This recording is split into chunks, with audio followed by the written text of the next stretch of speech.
everyone here today. Yeah, so it's a very lovely day to see everybody on a fateful Thursday, last Thursday last Thursday of September. And this is our second to the last edition of Nigerian and Road to COP27. And today we are going to be discussing, the role of young people, the role of youth, and employment, and, uh, and around waste management. And we have very fantastic and dedicated two young women that will be speaking to us today. As we all know, we do this every last Thursday of every month, just for us to see how we have a conversation around what should young people be talking about? What are the things young people are doing presently that is giving us the opportunity to be part of the space we find ourselves? So today, we're going to be looking at that conversation. And these two young women are actually doing something very great in this space. And that is why it's very big honor for me and the rest of my team and the Nigerian youth to going to be listening to you today. And also, let me also appreciate our moderator today, Loretta. She's going to be, she's also into the waste management space. And for her to moderate this session today is a big honor for us. And I want you to just sit back and listen and watch what our speaker are going to be giving us as a new dimension of looking at how waste management can help unemployed youth across Nigeria and can give more value chain to us. So thank you so much. And I look forward to the conversation. And I hope we all have one or two things to learn as we continue this conversation. Let me also give a special thanks to UN in Nigeria for partnering with us to do this, to make sure that we have the space to talk to young people across Nigeria and to give them the opportunity to be part of what we are doing. So thank you very much, everybody. As we continue, let us try to call our friends. We've started and a lot of conversation is going on now. No knowledge we're going to hear from here today is lost. I can say that it's going to add more value to what we have as young people. Even the older generation will also learn from this, that want to put more money into their pockets. Because what we need to do more for young people now is how we can build investment opportunity across all aspects of our businesses, our environment, that we know that nobody's going to wait for us to achieve this dream for us. So we need to take the responsibility of achieving this space for ourselves. And as we approach to COP27, a lot of conversation is going on where a lot of young people are coming up with different ideas, different issues that we need to tackle. And we also know a lot of success story happened yesterday when the president inaugurated and officially launched the Nigerian Climate Council, which shows us that the work just starts. And we need to start moving in the space whereby we are not only talking, but we are building investments for young people, for the older generation, and for the community people that are living as vulnerable people at the end of the issue we are talking about. So for me not to take much of our time, I want to hand over this conversation to my sister, my friend, Loretta, to continue this conversation. Thank you very much, and I wish us great conversation. Thank you so much, Mr. Olumide. Good morning to you all. Hope you can all hear me. Hello? Yes, I can hear you. You are so clear. I can hear you. Okay, thank you so much. Thank you. And I welcome you all for joining this conversation. For me, this is really timely. Sorry, my name is Loretta Boniface. I am the co-founder of EcoCycle Limited. EcoCycle is Limited is a waste recycling company. We're also into waste management services. So I wouldn't like to go. It's not about me today. I'm so glad our speakers for today could make it for this call, and they came in on time, which is very remarkable. And I sincerely thank them all. So in no particular order or hierarchy, I would like to read out our speakers' profile. We have two speakers. Please outstanding women doing great things in this same sector, the waste management sector. Believe me, you will just have to browse about them or go check online to see the amazing and the outstanding work they are doing out there. So I would like to start with Mrs. Temitope Okunu.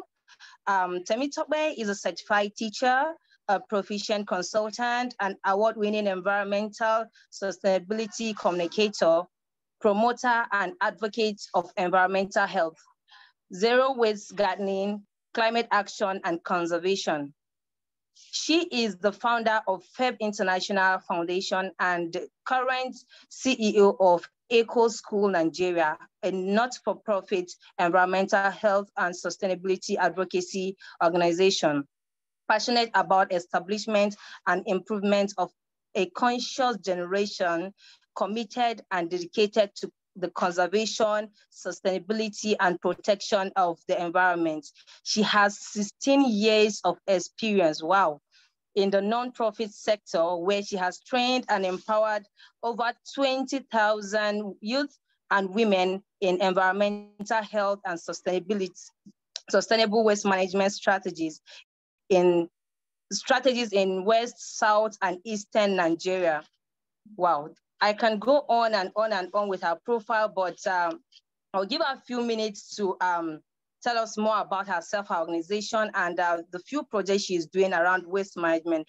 And she will take 2 minutes to introduce herself. But before then, I would like to read out our second speaker for today, Adejoke Lasisi. I'll read out her profile now. Adejoke Lasisi is an African fabric designer and environmentalist. She is the founder of Planet 3R and Jocklinks Weaving School, which is the first of its kind in Nigeria. Adejoke holds a bachelor's degree in economics from Obafemi Awolowo University, Ile-Ife. She has won several awards, among which she has recently emerged as a national MSME of the year 2020 for using her weaving skill to save the planet by converting plastic and textile waste into eco-friendly products. Her aspirations are diverse, but her utmost goal is to create a world without waste while preserving our cultural heritage by impacting the knowledge of hand-woven waste into youth and women through entrepreneurial skill acquisition program in Nigeria. Wow, wow, wow, wow, wow. Believe me, our speakers for today are really doing outstanding and amazing work out there. Their profile, I can read from now, I can go on and on and on and on, but because of time, we'll just have to stop here. I will give them both two minutes to introduce themselves and tell us more about the project they are doing around the sustainable waste management. So in no particular order, I will start with Mrs. Temitope Okunu. Please, you can have the floor. Okay, can you hear me? Good morning. Can you hear me? We can hear you, ma'am. Yes, I can hear you. Okay, fantastic. So I need to apologize first. I'm actually out in the meeting and I just had to, be here for everyone. So it's so nice to see you, Loretta and Olumide. Thank you for introducing me so well. And I think you've already done the justice to the introduction already, but I'll just add a few things to what we're doing now. As you know, FEB International Foundation is a non-for-profit environmental sustainability organization. And to that end, we are currently making sure that we're getting mindsets changed. We're making sure that there is some sort of an eco-consciousness amongst our youths and women in Nigeria and in Africa at large. And to buttress that point, we have introduced many youths and women into what we call creative reuse of waste materials, for example, and that is simply called upcycling. We have also introduced them to recycling and composting because we believe that with these three measures, people can actually live a sustainable lifestyle and really go zero waste at home, at office, in schools, anywhere you find yourself on earth, because of course, human beings are always generating waste. And so therefore, we generate waste, we should be able to manage our waste as well. So we have provided and executed so many projects around waste management strategies, which includes recycling, upcycling, and composting, just to make sure that youth and women, and of course men, we don't leave you out, are constantly managing their waste. Recently, we launched the first ever recycling hub in an estate at the Victoria Garden City. It's really exciting for me well, will I say, an advocate for sustainability, and I believe that my dream just, came true like that, because this is something I've always wanted to do, to make sure that people can actually recycle close to their homes, and then continuously also composting. So for an estate like VGC, because we have different estates have their own different waste challenges. So like a garden or an estate like VGC, for example, generate a lot of garden waste. And then there's a problem because they are unable to, solve that problem. And so composting is one major thing that has been working since we launched, and of course, recycling. So we are bringing all of these waste management strategies close to the people so that they are able to recycle, upcycle, compost their waste, and there will be no problem. And again, you do all of this, you get paid for it. And then one more thing, the Eco School program as well is still ongoing. I'm sure everybody knows about the Eco School program because we're trying to catch them young, introducing them to all of these strategies as well from an early childhood. Thank you. Thank you so much, Mrs. Temitope. We sincerely appreciate. Next, we move to Adejoke Lasisi. Please, you have 2 minutes to introduce yourself and the amazing project you're doing around sustainable waste management. Thank you, Ma. Please, can you hear me? Good morning. Yes, we can hear you, Ma. Yes, thank you, Ma. Thank you so much.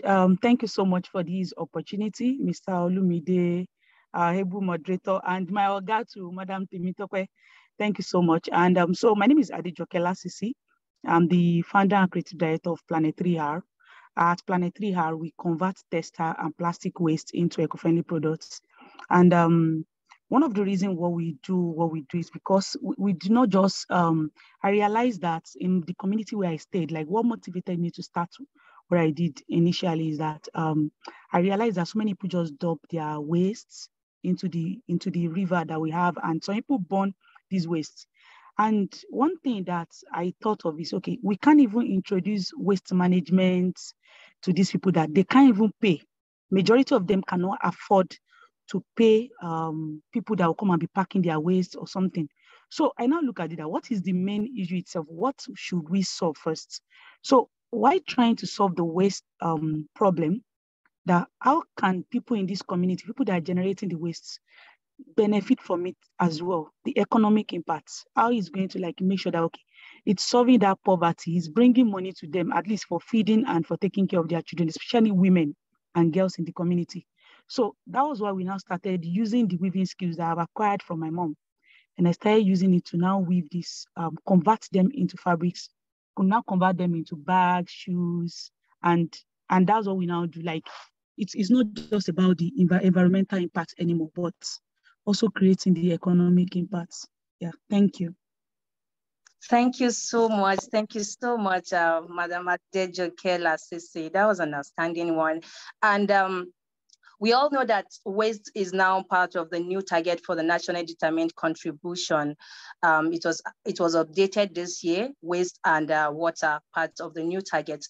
And it stated clearly that youth are catalysts for the implementation of the NDC, yet you find out that a lot of youth are totally ignorant of the fact that waste is now a resource, waste is now money. If like I would tell my students in school, whenever I teach them, I'll say, waste is the new gold now, if they know what I mean. And after I break it down, they agree with me that waste is money. So we'll take the next 5 minutes to discuss on the topic for today, tackling unemployment, youth unemployment in Nigeria through sustainable waste management. We'll start with Mrs. Temitope Okunu. Please, you take the next 5 minutes to explain and elaborate on the topic for today, tackling youth unemployment through sustainable waste management. Help us understand this topic and discuss, elaborate it in a way we would all understand on this call. Thank you so much, ma'am. Thank you once again, Loretta. So I like to tell my story, when I discuss things like that, so that it is relatable, right? Just when I shared the link and the picture that came with this program, on a group that I belong to, some of the adults said, "Oh, lazy Nigerian youth again." I don't like to hear that, because I know our youth are actually not lazy. We're doing a lot of things already. I mean, look at what Joke is doing, look at what I am doing, look at what many of people like myself and so many other women and girls and guys, all of the things they're doing in Nigeria just to earn a living. So I do not really agree. And then when the youths also saw it, they're like, "Oh, wow, that's an opportunity for us to learn more from Mrs. Okuno." Yeah. So, but then again, when we talk about tackling the youth's unemployment, in Nigeria through sustainable waste management, this is what we're good at. I would say that again, because I have dedicated all my life to providing solutions to sustainable waste management in Nigeria. And when I say all my life, right from when I was in school, I remember my first ever program, I invited the vice chancellor of my university, and it obliged me, because it wasn't the first time that was my first big program in the school. But then again, it was not the first program that I was organizing as a student in the department and in the faculty. I made sure that I carried people along. That's one of the things that, when I finish my talk, I would like to break it down to 3 things that you must go home with. So I try to encourage and include, all the people around us, including the professionals, government, stakeholders in everything that we do.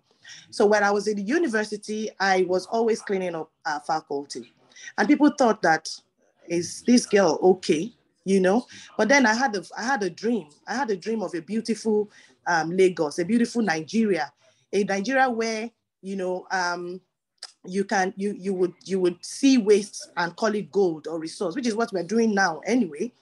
But then the clearer picture was not as visible as it is today, but I knew that I was walking towards something. And that's what I want every youth here to hold on. When you have a dream, your dreams are always very valid. Hold on to that dream, chase it, pursue it, learn everything you need to learn around it. And then, yes, you will come out glorious.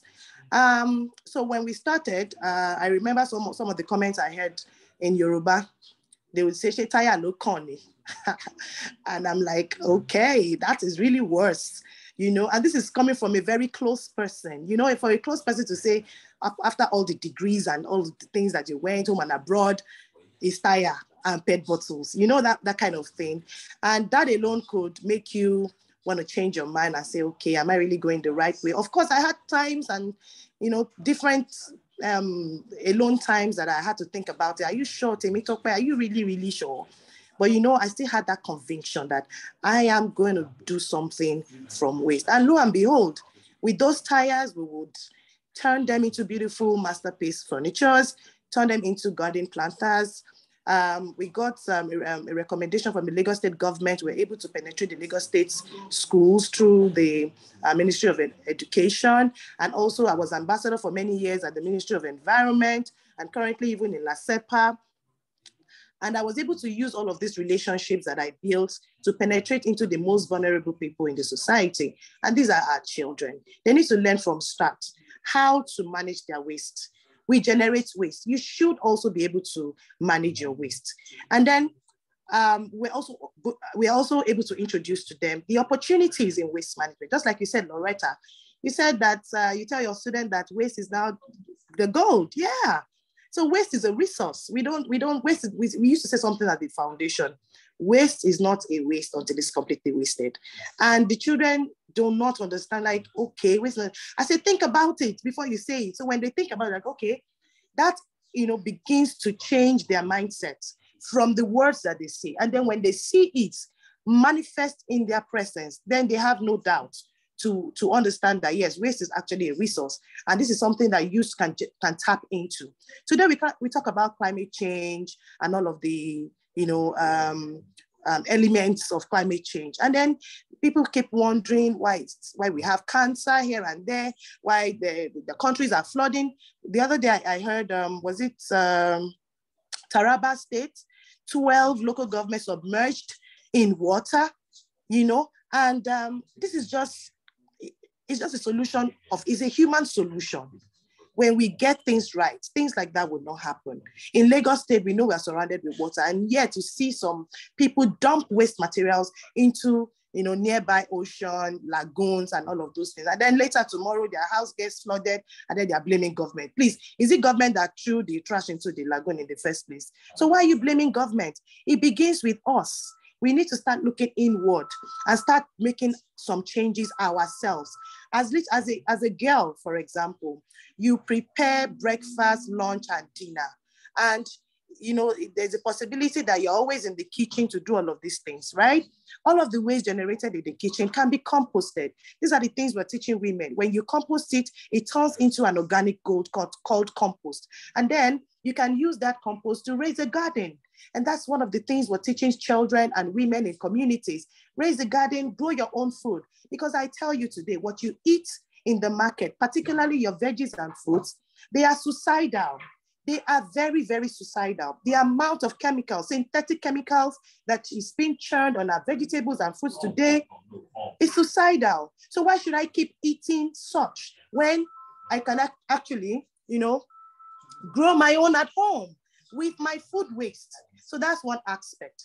Why do I have to keep buying very crazy furnitures, very, very expensive? When you go to a furniture company, you will faint and wake up because they're just so extremely expensive, when I can turn some of the tires that I collect from the roadside and turn them into pretty furnitures. And it is always a conversation starter.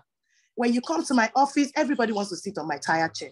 When you come to my house, on my loft, on my corridor, there's so many things to look at. Is it the Spoontastic mirror made from spoons, cutleries? Is it the tire furniture? Is it my planter at home on the wall made of PET bottles? My house is usually a conversation starter. Everybody wants to take pictures and all of that, because that is what, we should start doing. So even if people will look at this and say, what, tire in the house? Come on now, how can we do this?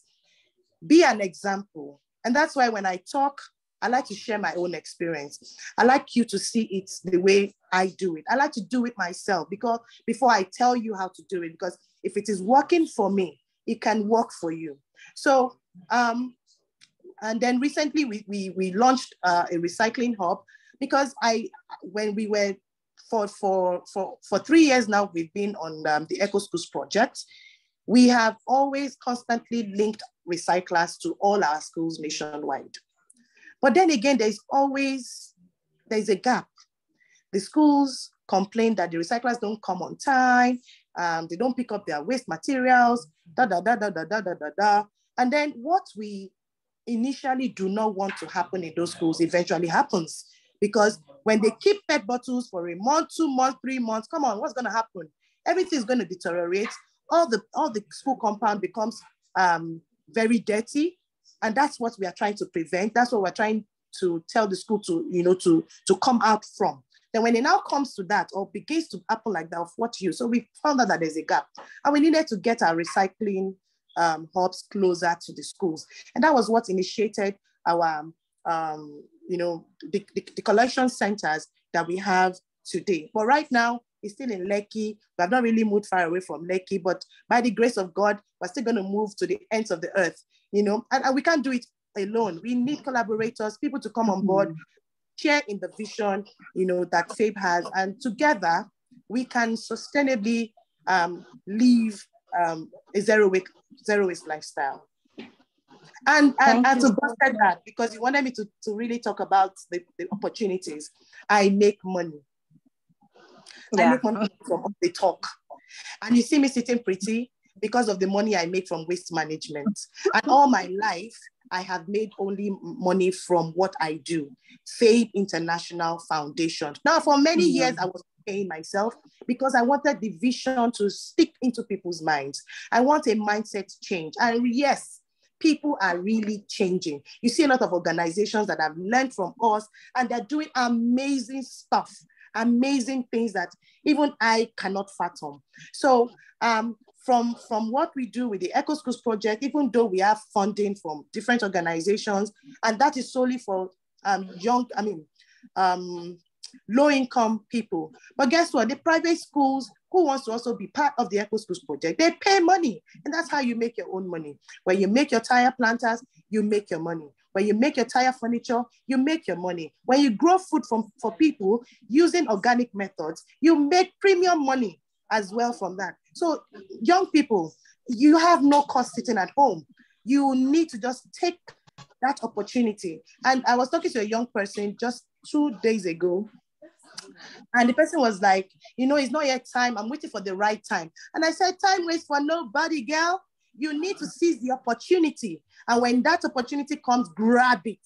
And then pray to God that it works well. Because none of this thing would have happened without God on my side and on my team's side. Thank you so much, Ma. Wow. So when I was posting the flyers, I had to state it clearly that this is a really timely conversation, because this is the kind of conversation we really need at this time. And she says something about how she started. When I started recycling, people thought I was going crazy. Like when I have to go out to start picking sachet, pure water sachet, the LDP kind of waste, you see them say, Mamambola, Mamambola. And that was where I originated my name from. And I started calling myself the digital Mamambola. I'm not really the kind of Mamambola you people see. I'm a different kind of Mamambola. So that's really outstanding. Mrs. Adejoke Lasisi, I would like to give you 5 minutes. Please just discuss on the the subject matter for today, tackling youth unemployment in Nigeria through sustainable waste management. Thank you. You have the floor now. Okay. Yeah, thank you so much. Sorry, please, before you start, sorry, if anyone have any question or contribution, you can use the chat box, please. Thank you. Okay, all right, thank you so much. All right, thank you. So the topic, like when I saw it, I was like, it's something that really interests me because Madam Temitope said, like she used her experience because that's what we've been doing as well. And one of the things I always tell, they always say is that, if waste is being managed properly, it can actually unlock a lot of opportunities. And that's one thing about sustainable waste management. If we actually do it right, it's going to create a lot of employment opportunities for youths. So one thing that I've realized when it comes to sustainable development goals, SDGs, like they are all interwoven, they are linked together. If you would agree with me that if you actually like work on the goal 13 very well, the climate action, is going to create, employment opportunity. Goal 8 is going to help, women empowerment. Goal 5 is going to reduce poverty. Goal 1, all these things. Like if you kind of look at all of them, they are interwoven, and that's one of the things that that I always advise people that when you see a country like Nigeria or countries like that are less developed or developing countries, you know that there are a lot of problems there, a lot of problems that even Madam Temitope has mentioned earlier, like flooding, like these, unemployment, a lot of problems are there. And that means that there are a lot of opportunities. So once you can identify problems, all you need to do is just look at it that, okay, how can you create solution or opportunities to these problems? And that is how youths, that is how we can actually tackle with this unemployment of youths in the country. We need to keep thinking outside the box. We need to keep seeing the problems as seeing it as we are the one living in it. We are the ones, like Barack Obama said, President Barack Obama said, he said, we are the ones we've been waiting for. We can't continue to wait for an outsider, people that are not living in the problem, to actually understand or come and solve it for us. We need to be the one to make sure that, okay, this thing, if we don't solve it, it's not going to leave this place.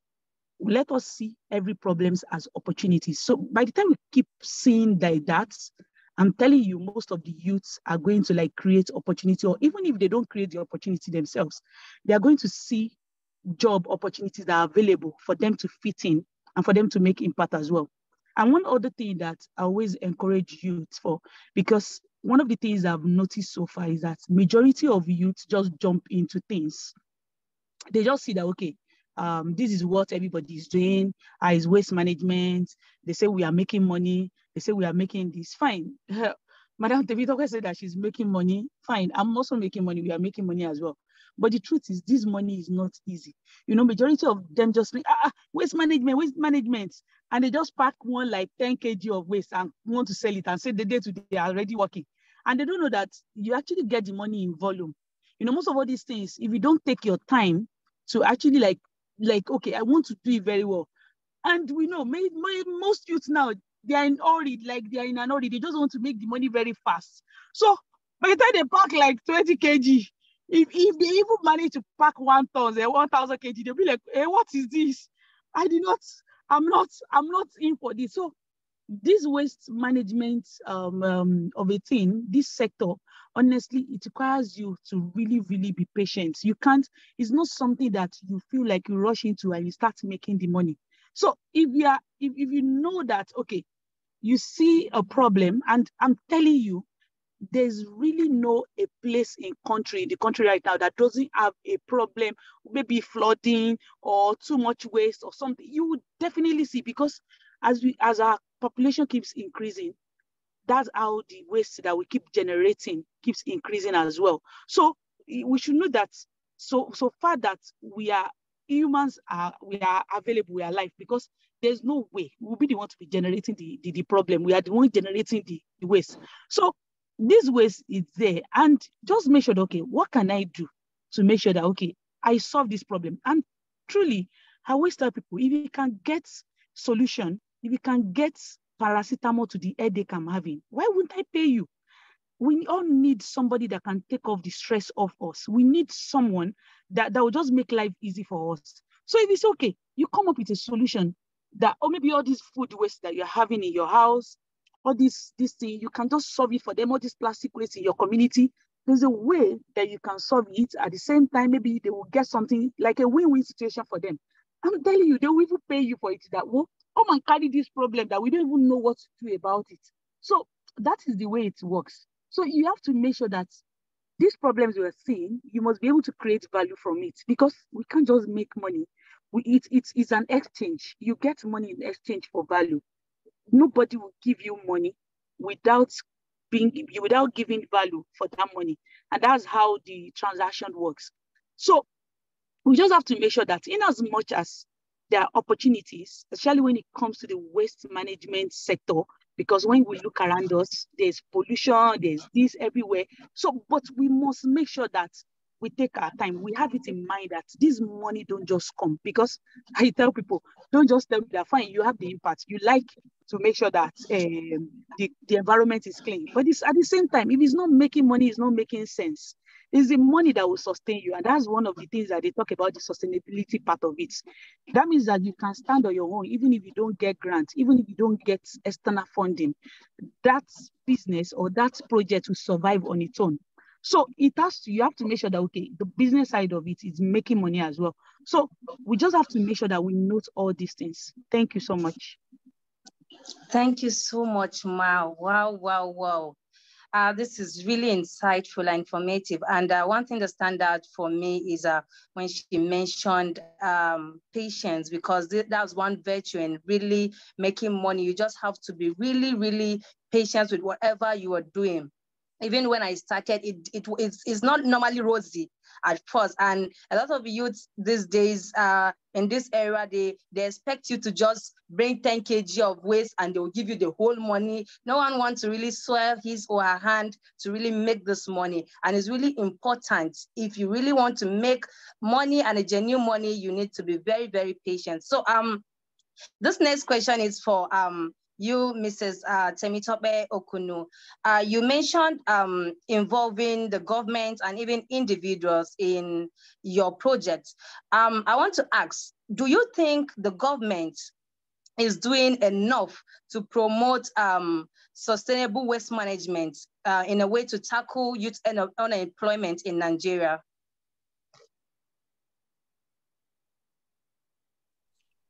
Okay, thank you for that question again. Well, I would not say that the government is not doing a lot or doing anything at all, to create more employment for youths in Nigeria. Just like I said earlier, for example, the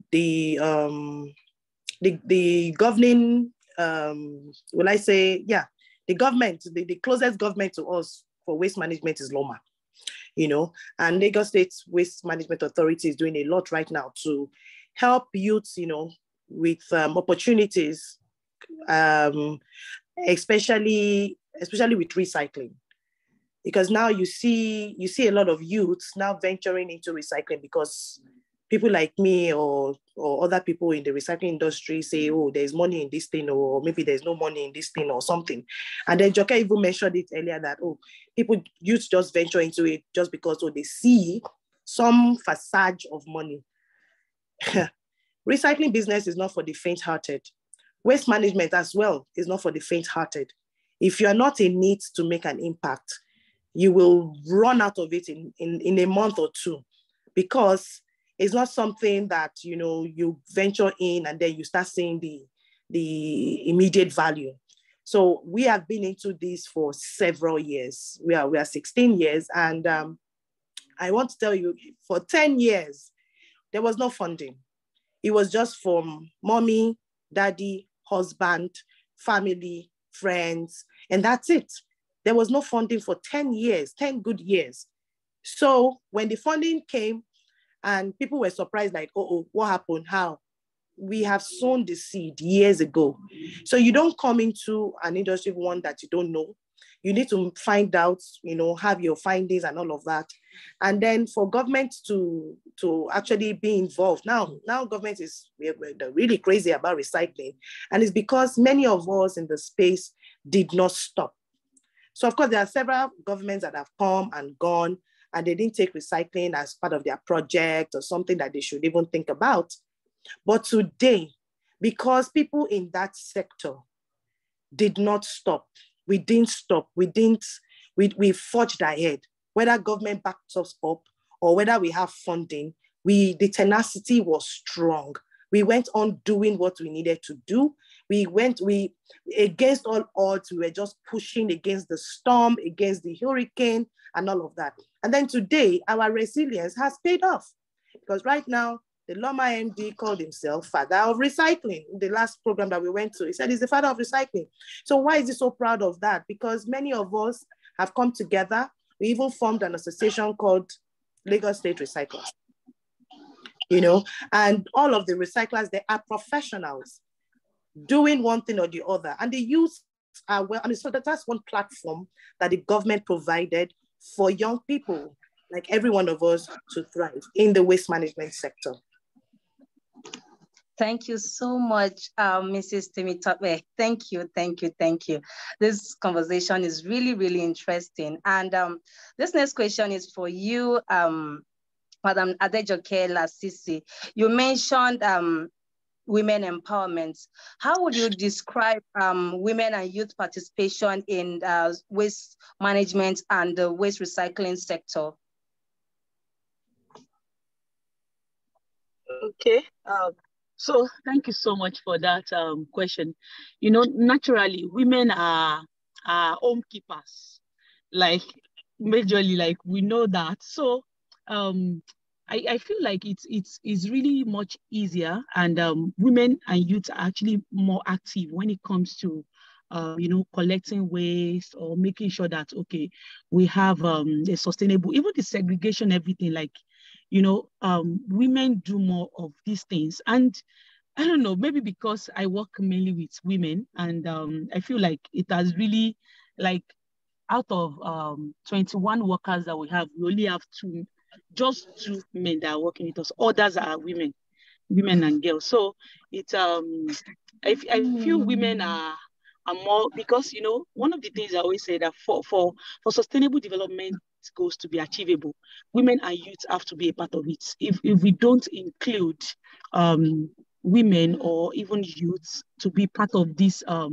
this goal, or this the unemployment or the problems that we are facing in the country, we cannot really achieve these goals. Because when you look at the population, when you look at the population of women, when you look at the population of youth, you know that we really have a lot, and we have what it takes to actually get this done and achieve what we want, especially when it comes to having a sustainable and clean environment. So women naturally, like, yeah. Thank you so much. Thank you so much, Ma. Thank you. That was so enlightening. We're almost rounding up this section. So please, in the next 1 minute, what are your advice for youth and women out there? Just brief us in 1 minute. We'll start with Madam Adejoke. Please just tell us what would be your advice for young people out there, especially the women out there trying to venture into recycling or trying to do something with their skill to save the planet? Okay, well, my advice for the young people and women out there that actually wants to go into this sector or any other sector that they find themselves, I want to encourage us all to get the required knowledge that will make us be successful in that field, in that sector. Because one of the things I've really seen so far is because some people are not knowledgeable about it, what they wanted to go to do, and it's going to really it's going to save us a lot of stress, because I'm telling you, challenges will come, and it's because of the knowledge or the skills that you've acquired that will help you, that will save you, and get you through that challenges. So let us have enough knowledge before getting into anything, putting money on it and stuff like that. So let us get the required knowledge, and after that, we now say, okay, can I actually do this? Is it what I want to do? So, yeah, thank you so much.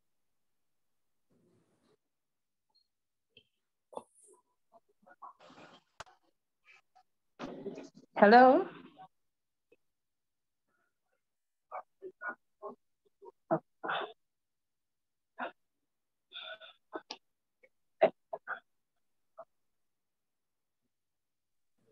Hello, did you hear me? Yes, we can hear you, Madam Adejoke. Hello, can you hear me? Yes. Yes, Loretta, you are back. Yes, I'm back. Sorry. I was interrupted. Mrs. Temitope, we would like to have your advice. What will you tell the youth and the young men out? Okay, so if you can hear me, I think Loretta has frozen again. Olumide, please confirm you can hear me. 1 minute. Thank you. Yes, we can hear you, Ma. Yes, I can hear you. Okay. So we need our youth to start exploring and developing a convergence between technology and climate change. As we look ahead to COP27, this is really important for us. Our youth must focus on developing innovative solutions, on how to mitigate climate change. Now, what I am doing right now might be obsolete in the next 5-10 years, but we need our youth to start now so that we can meet up with the future.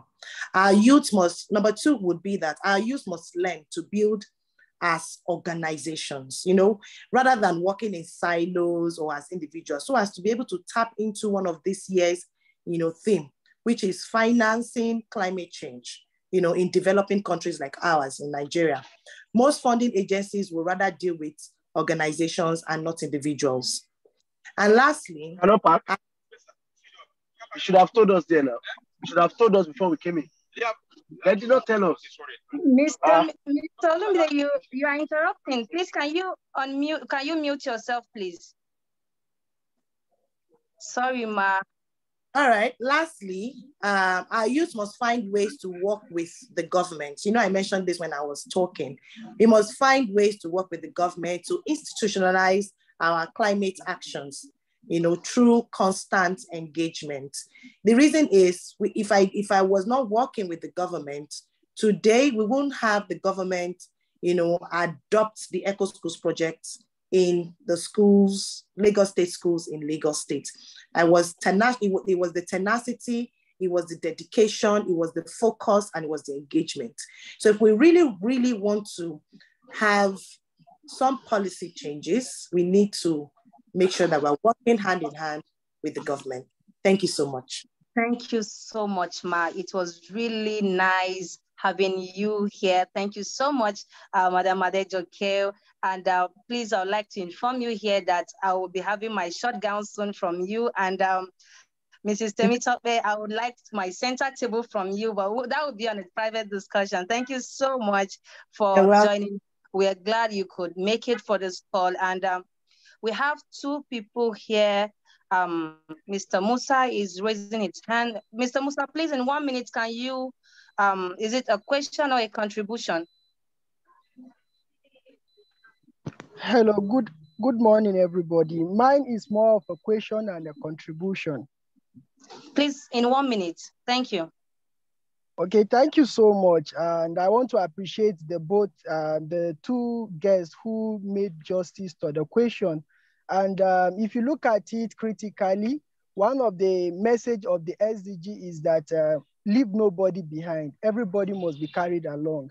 And coincidentally, in this month, we carried out World Cleanup Day, and it was really a productive commemoration from my end. We did clean up and we did a lot of activities around that.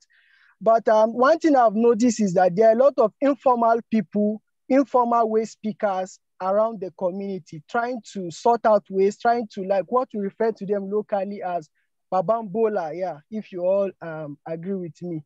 So these people are exposed to so many health risks, so many hazards. As professionals, the guest speakers, as professionals, have they been able to come up with solutions, with innovations to ensure that these informal waste pickers, these informal people in the waste sector, they are protected? Because if there's no need going to look for waste, okay, anywhere to park. Hello.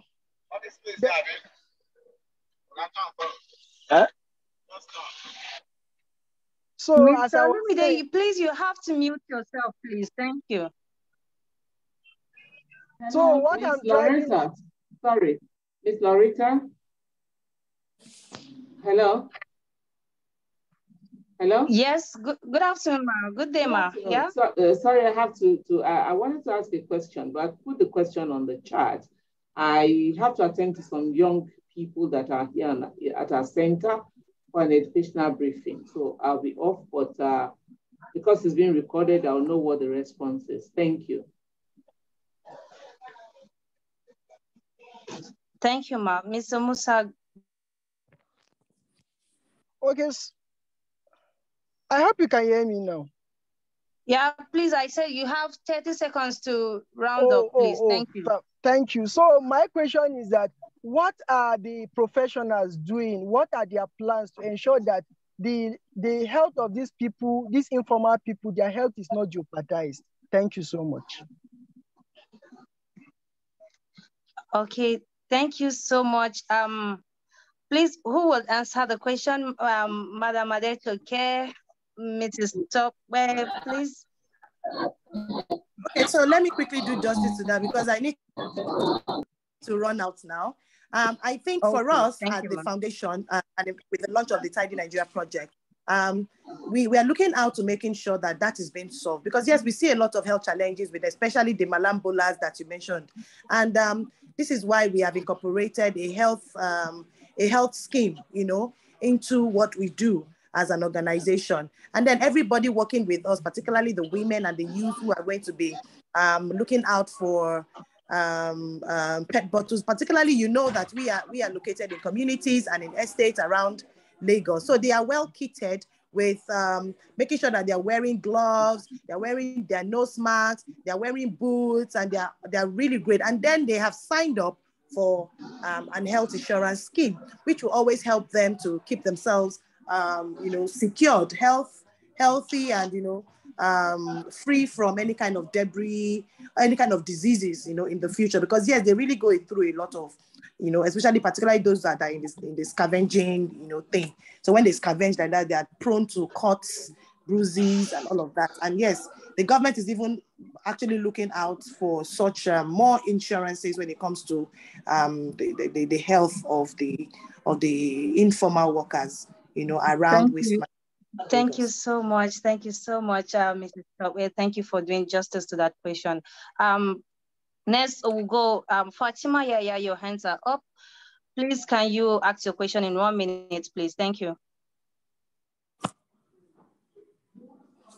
I'm sorry, I'll have to go now. I don't know if these questions directed to me can be sent to my email, and I promise I'm going to respond back. Okay, thank you so much, Ma. We're glad thank you so much for your time, and we're happy that you could make it and spare this particular time in your schedule, in your busy schedule, to attend this call. We sincerely appreciate you, Ma. Thank you.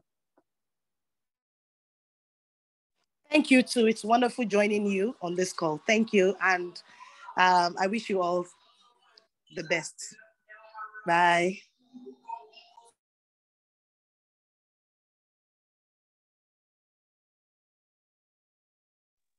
Okay, Fatima Yaya, you can go on. Please, in 30 seconds, round up the question. Thank you. We're running out of time already. Thank you.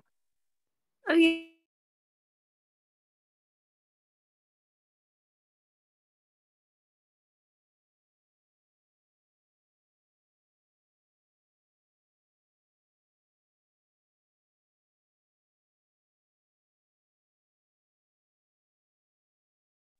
Hello, Fatima, we can't hear you, please. Think we'll, Mr. Lucky or Dume, please, you can go on with your question or contribution. Thank you. Yeah, thank you, everyone. Thank you. Thank you for this opportunity, Madam Loretta. I just wanted to make a quick contribution. Yeah, I have a question at the end, but just a quick contribution. People have been asking, how can the youth start? How can they commence? How can they start the business of recycling? I am not into recycling yet, but I'm in the environmental sector, and I'm really trying to educate people on it. So I run a podcast, and every time people are always coming to tell me, Lucky, we enjoy the program. So how can we start? And then the thing I always get to say is, please go and volunteer with an NGO in waste management. Just go and volunteer. Like, they're not going to pay you, but then you're going to learn. You're going to learn what the thing is about, and you're going to now know how you can start. Just don't wake up and go and start because you said that waste is a resource. You're going to run into serious problems, and then you come back blaming Lucky. So that is exactly what I see, and I think it's vital that it is also said in this program. That is that. Secondly, I want to quickly ask a question to everyone. I want to ask a question to the House. Please, in registering the waste management enterprise, do you register as an NGO or as a business? Just a quick one, that's all. Okay, please, to save time, I would answer your question, and thank you for your contribution. I think experience is everything we need. The youth have all the energy, but most of them lack the experience actually. So thank you for that contribution.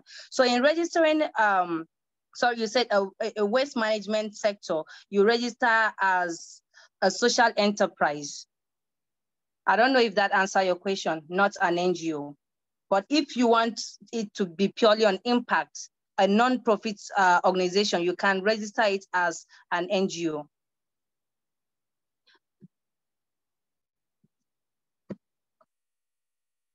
Hello, Lucky. Hope I answered your question. Yes, noted. So register as a social enterprise, right? Yes, as a social enterprise. Okay, normally I think there used to just be either a business or an NGO. So there is another class that is just social enterprise then. Yeah, it's under business. Okay.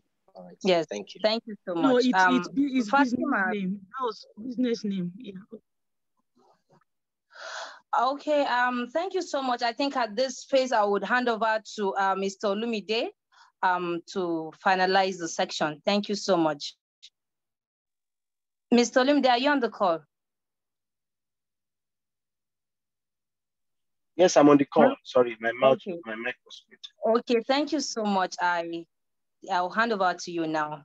Thank you. Okay. Yeah, thank you so much, everybody. Sorry for my distraction. I don't know my mic was, I did not mute my mic. So thank you so much, everybody. And I just want to reconfirm whether the question from the Madam Bolanle has been addressed, because that question is very, very key and important. I don't know whether we have any of our speaker online yet, Adejoke. If it's possible for you to please respond to that question, I would really appreciate them. We just close from there. The question is, what are the major obstacles, in your opinion, could hinder youth from taking a waste management as a source of employment? I don't know if it's possible to respond to that, then we can. Then I think another one says, Fatima, I am 17-year-old climate change activist. Okay, yes, it is very. Yeah, so just respond to that, and I will respond to the remaining one. Thank you. Okay, thank you. So one thing that, or major things I feel like it is hindering youth from taking up waste management as an opportunity or as an employment for youth. Number one, like I said earlier, majority of our youth just want things overnight and not over time. And honestly, this thing takes time. And some of them, again, they don't want to be in a sector. They see it as a dirty something, like it doesn't suit their personality. So they don't see it as something that they should go into.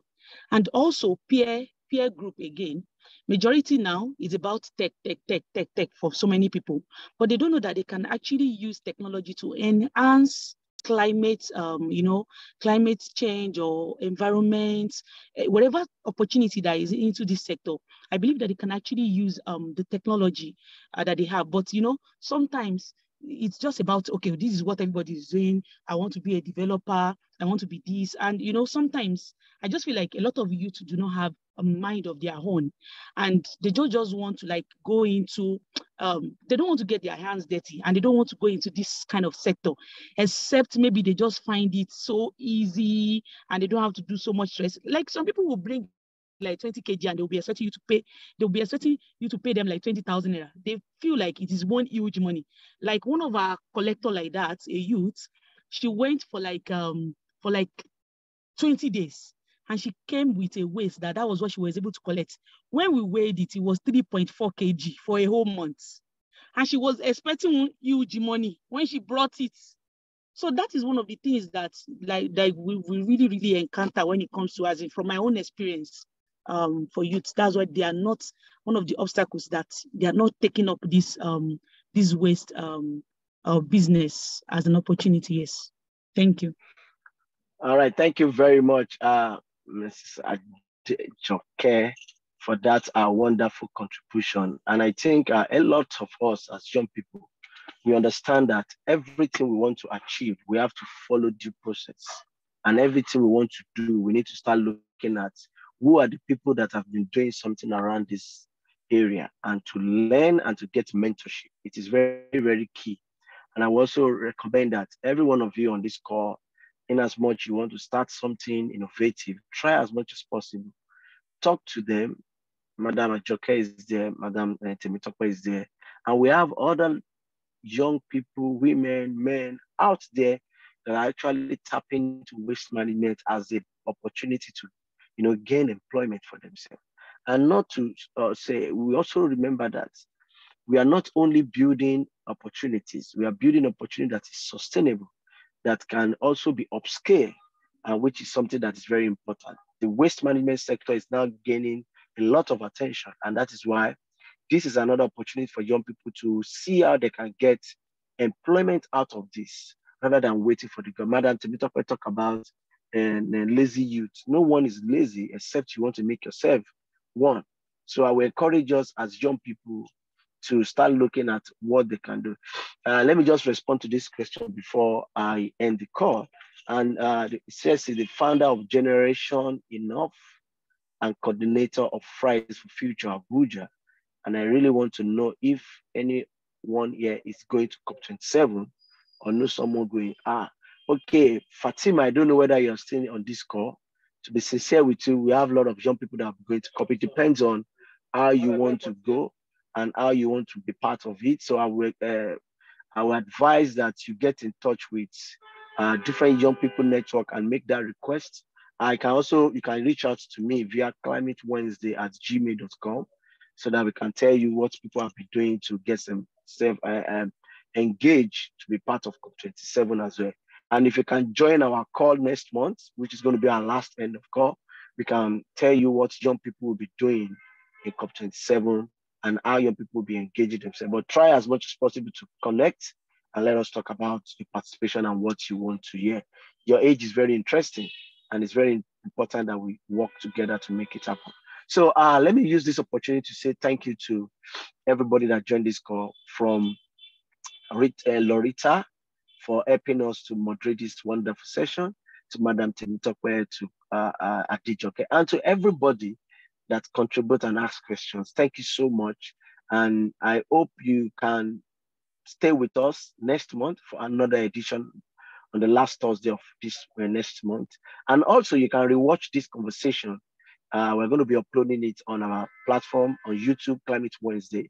You can also watch and see and listen and hear from the wealth of knowledge that people have already shared with us. So thank you very much, everybody. And I wish you all the best in all you do. And a special thanks to UN in Nigeria.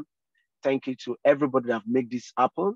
And we hope that as we move on, our country, Nigeria, will continue to, get more young people that we invest in opportunity, more young people that will drive innovation to make sure that our NDC, our target to meet net zero emission, will be achieved. Thank you so much and have a lovely week. And bye. Thank you. Thank you so much, everyone. Bye-bye. Bye. Bye.